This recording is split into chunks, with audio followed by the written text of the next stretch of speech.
wondering, outside linebackers had the wolf pack. Inside linebackers got a... Oh, we savages. Savages. Savages, baby. But isn't that everybody? We savages. We trademarked it. And we'll spread the wealth with the rest of the defense. How long has that been going on? Since we've been here. It date back. The guys, Ryan Rankin, Tim Kimbrough. Okay. It date back. We some savages. So everyone else stole it? Yeah, they kind of just ran off with it a little bit. Okay. But we don't mind. We lease it out. I thought that was a recruiting thing. Like I thought. Nah. It had to stem from somewhere, no? It stemmed from the inside room. So how did it start? Do you I just remember? feel like it was a thing that we play with because the coaches that we don't have, Coach Shue, Coach Smart, everybody, you wouldn't be here if you wasn't physical. You wouldn't be here if you wasn't blessed physically. So we just try to kick that up a notch. So we're savages rather than just being physical. But if you were going to be an animal of some sort, what kind of animal would you be? What kind of animal would I be? Yeah, would y'all be? See. We'll be some Tasmanian devils. Can't control them. We were talking to Kirby back in there, and he was saying that you've been a vocal leader for about 2 years now. Coming back for your senior year after missing some time last year, do you feel like you're taking more of that responsibility as a leader for the linebacking corps? I don't feel like the time away made any difference or made a push for anything, but I just feel like it's the time for it now. It's my senior year. Guys are looking up to us for guidance, us as in the seniors, looking up for us for guidance and things of that such. So I'm just accepting that role. You got back in the starting lineup against South Carolina. Was that a good feeling? I mean, just knowing you're trotting out there first. I mean, it doesn't matter who's go out there first. We all work the same.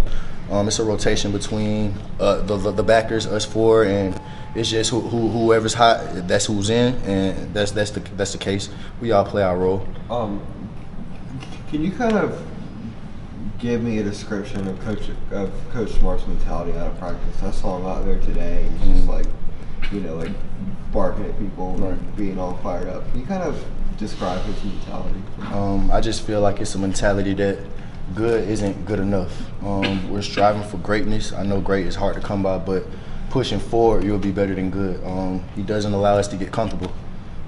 That's the drop-off between a lot of teams and guys who do well and guys who don't. And then from the time he came in here, I mean, how difficult was it to buy in? And now that y'all have, are y'all starting to see those results, I guess, not only from a win and loss standpoint, but from just the culture and how things are within the program? I say it was definitely a process. It was definitely a process that we did have to buy into. And once guys found that the process worked, it was a no-brainer from them. Everybody wanted to hop on board. You guys are in a little gauntlet here where South Carolina threw the ball and spread it a lot. We understand Middle Tennessee State throws spreads a lot, and certainly Missouri will. Is this good that you're getting three teams like this in a row, or are they very different in the way they go about their business, those three teams? Those guys do throw the ball a lot, but it's kind of different, the schemes that they run. But just as far as these type offense, we have to be great zoners. So that's been an emphasis in practice on just being great zoners, breaking on the ball and things of those such for teams that does air raid the ball. When it comes to y'all's ability to rush the passer, how would you evaluate you guys through 2 games? I know Kirby said that he wanted to see you guys constantly improve in that area. Right. Going back and look at tape, we actually had more pressure than I thought, just from being in the game. So that's going to be a stride. Considering we do play these teams that pass the ball, pass rush is definitely going to be an emphasis, so that's kind of been a focus. We were talking to Kirby about it, and he said that the way you guys play defense, the whole run-first mentality, that you guys don't just pin your ears back and go, the D-linemen have their own responsibilities and run stopping, that may hinder you guys a little bit sometimes when it comes to rushing the passer. Do you kind of see how that might be the case? I can see that, but at the end of the day, it's all about reading and reacting. Reading whether it's a run, reading whether it's a pass, just reading and reacting.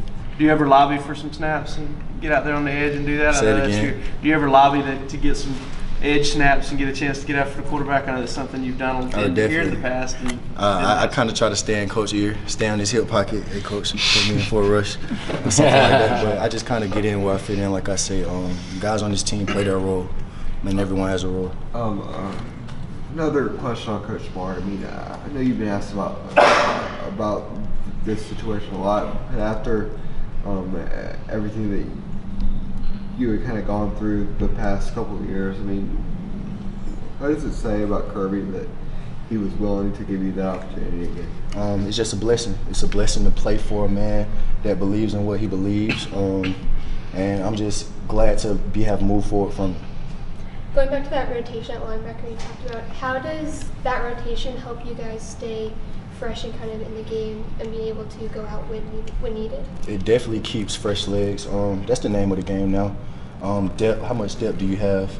So that rotation, getting guys on, getting guys off, and being able to keep those fresh legs, that's big when it comes down to fourth quarter and even time after that for those tough games. Go ahead.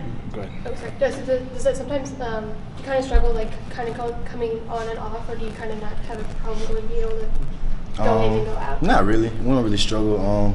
Each guy has played with each other, so it's no one guy plays with this guy and this guy plays with that guy. Everyone rotates with each other, so everybody feels comfortable enough to play next to anybody. You're the kind of commonality between the past 3 years. It was kind of three-headed monster, you and Roquan and Reggie. Now it's a four-man rotation. How would you kind of describe it? Like I said, depth, man. Guys have been working their tails off. Guys have been working. Tate Crowder, guys have been working. Money Rice, guys have been working. Jawan Taylor, guys have been working to all have the opportunity to be able to play. And I feel like each guys deserve that opportunity, and that's how we approach it. What's the biggest way you think you guys will complement each other when you're on the field? You always do something a little bit different than else. So what's the biggest way you think y'all? Exactly. Like everybody has their strengths, everybody has their weaknesses. So we just try to play off each other, complement each other as well as we can. What have you seen out of Tyndall and Quay? Those guys are coming along. We pushing them a little bit. We want them to play where we're giving them roles. We ask them for a lot on special teams. We ask them to contribute a lot to our defense. We give them reps on the defense. We want those guys to play. We want those guys to play, learn as fast as they can, and kind of we want this to be LBU. How hard is that transition from high school to playing inside linebacker in the SEC? It's tough, man. It's been a while since I went through that transition. It's 4 years now. Yeah. But it's tough, man. The speed's different, the intensity's different. It's just a couple things those guys got to get used to. Talking about that transition, there's a lot of talk about the composure and the physicality, the culture of that on defense. How do you feel Tyson Campbell has bought into that culture? I feel like he's bought in really well. Obviously, that's a guy we're dependent on right now. And I feel like that's something the guys that's on the field with him have helped him gain. Because he's not just out there by himself. Everybody's talking to him. Everybody's communicating with him and just making him as comfortable as possible. When it comes to the linebacker rotation, there's the physical element with the fresh legs and things like that. But what's it like mentally? Because it seems like you're in the game, you're building up a lather, then you come out, and maybe you're chomping at the bit a little bit to get back in and add that with the fresh legs. To be honest, man, when those plays get to going and you get to going, it's not too bad when you get a blow. So that hasn't been a problem for me yet, or any of the guys yet that I know of. So I guess we'll encounter that when we get to it. You had to go up against a guy like Christian Payne, a fullback, the last couple of years in practice. You were rolling your eyes. When you see Charlie Warner and Natrez, do they bring some of the same stuff from the H-back tight end position? Oh, definitely. Those guys are physical as all get out, and they're actually bigger than Payne was.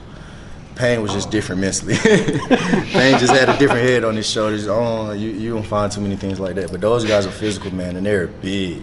They can cover you up. All right, entertain us here. What do you mean different head on his shoulders? I've never in my life met someone that will come at you the same exact way.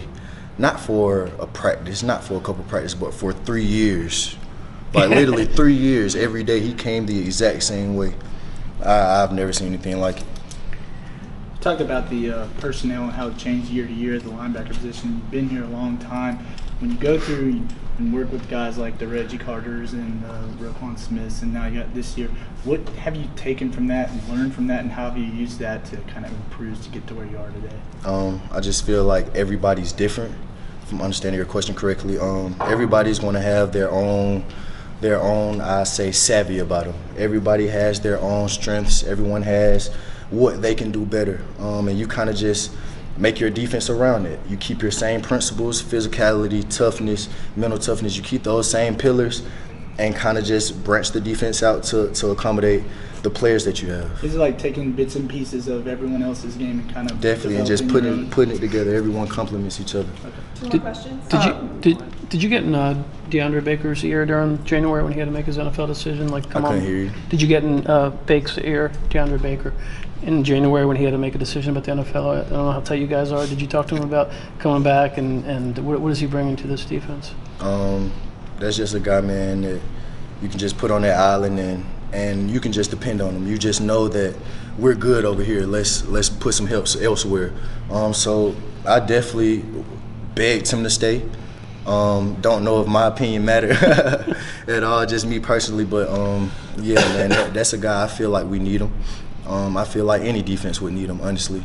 And he's just that type of special player. You had a year with this guy. You know, John Theus is out there helping the offensive lineman, and you know, he's a guy that Kirby was said he was appreciative. He doesn't have to be out there, but he is. Well, you know, did you get to know him at all whenever you were around, and kind of what's it like seeing him out here as a coach after spending a couple years in the league? So the first time I seen him was probably like 2 weeks ago, and I was like, Theus, what's up, man? What you doing? Like, what you doing here? He was like, I'm just helping out, this and that. And it was just amazing to me, just coming, a guy that I haven't seen since freshman year. I played with him when I was a freshman. Great guy.